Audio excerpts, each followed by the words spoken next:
কক্সবাজারের ঈদগাঁও থানা পুলিশ ছদ্মবেশে বিশেষ অভিযান চালাইয়ে অস্ত্রসহ 2 কারবারিরে আটক করছে।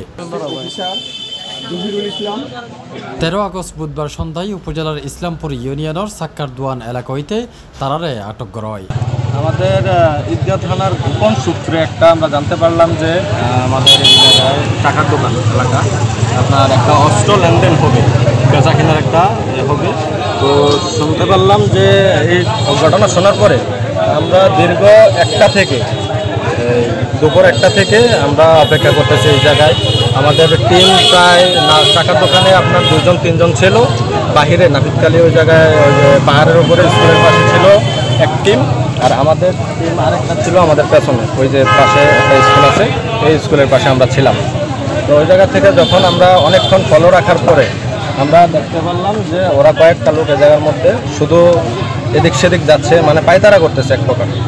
ওরা আসতে যাইতেছে আর অস্ত্রটার জন্য অপেক্ষা করতেছে।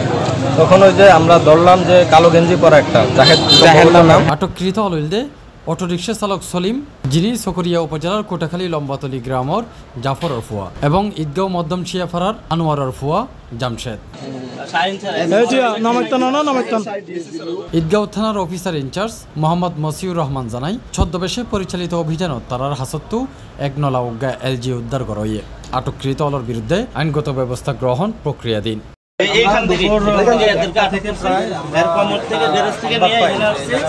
এখান থেকে সবাই সামনে বাইর করছে, আরে মাল ডেলিভারি দেওয়ার কথা, এর সাথে আমাদের